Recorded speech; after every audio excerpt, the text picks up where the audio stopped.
Congress party जो है हिमाचल प्रदेश के मुख्यमंत्री से मांग करती है कि वो नैतिकता के आधार पर अपने पद से त्यागपत्र दे।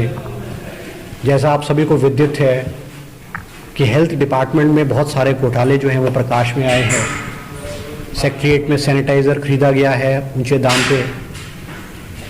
डायरेक्टर हेल्थ सर्विसेज को 5 लाख रुपए की रिश्वत लेते हुए ऑडियो के माध्यम से पकड़ा गया और उनको बर्खास्त किया और विजिलेंस की इंक्वायरी को जो है ऑर्डर किया गया है।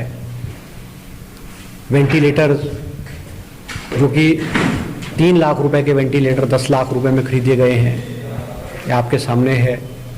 पीपी किट्स आईजीएमसी में घटिया किस्म के ऊंचे दाम पे जब सप्लायर ने सप्लाई किए और प्रिंसिपल आईजीएमसी ने उसको लेने से मना कर दिया तो उनको उनके पद से हटा दिया गया है। ये बहुत सारी बातें हैं जो पिछले कुछ अरसे में हिमाचल प्रदेश में सामने आई है। और क्योंकि स्वास्थ्य विभाग जो है वो मुख्यमंत्री के पास है, तो नैतिकता के आधार पर मुख्यमंत्री को अपने पद से त्यागपत्र देना चाहिए। हमारे भाजपा के प्रदेश अध्यक्ष राजीव बिंदल जी ने भी इस घोटाले में जब इनका नाम आया, चाहे डायरेक्ट रूप में आया चाहे इनडायरेक्ट रूप में आया, इनको भी अपने पद से त्यागपत्र देना पड़ा है और इनकी भी उसमें इन्वॉल्वमेंट जो है वो पाई गई है। अगर इनकी इन्वॉल्वमेंट नहीं होती तो ये त्यागपत्र नहीं देते। मगर बिंदल जी तो सरकार में थे, डायरेक्ट रूप से ये नहीं थे, मगर डायरेक्ट रूप से तो मुख्यमंत्री थे। हम राज्यपाल से भी मांग करते हैं कि मुख्यमंत्री को मुख्यमंत्री के पद से हटा दिया जाए और हाई कोर्ट के सिटिंग जज से जो हेल्थ डिपार्टमेंट में जो घोटाले हुए हैं उसकी इंक्वायरी की जाए। मैं ये आरोप सरकार पे भी लगाता हूँ कि सरकार बुनियादी सुविधाएं जनता को प्रदान करने में विफल हुई है।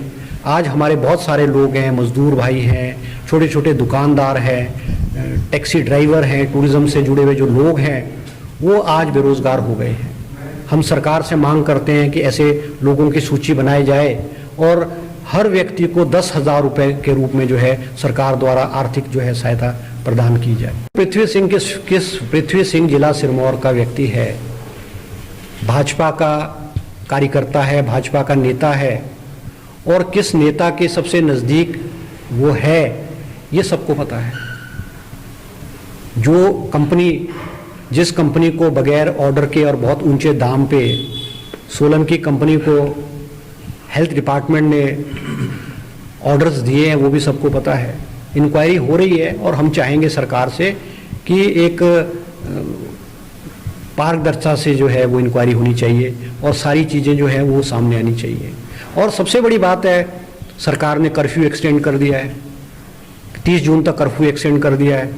कर्फ्यू एक्सटेंड करने का मतलब ये होता है कि इस दौरान जो भी इमरजेंसी की चीज़ें या जो भी चीज़ें खरीदी जाती हैं सरकार को, उसका ऑडिट नहीं होता है।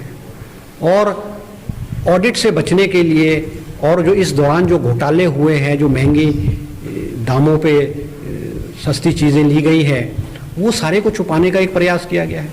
हम मांग करेंगे कि अभी तो हेल्थ का घोटाला सामने आया है, आने वाले समय में आप देखना राशन की सप्लाई का घोटाला सामने आएगा। इस दौरान जो दवाइयाँ हैं उनका सामने आएगा। महंगे दामों पे जो गाड़ियाँ हैं, हज़ारों की तादाद में जो है कई विभागों द्वारा जो है वो प्राइवेट गाड़ियाँ हायर की गई है without any tender, without any rate contract की गई। तो बहुत सारी चीज़ें हैं जो आने वाले समय में जो है वो अनियमितताएँ, घोटाले, भ्रष्टाचार की चीज़ें जो सामने आएगी और हम आने वाले समय में भी समय समय पर इस सरकार का पर्दाफाश करें।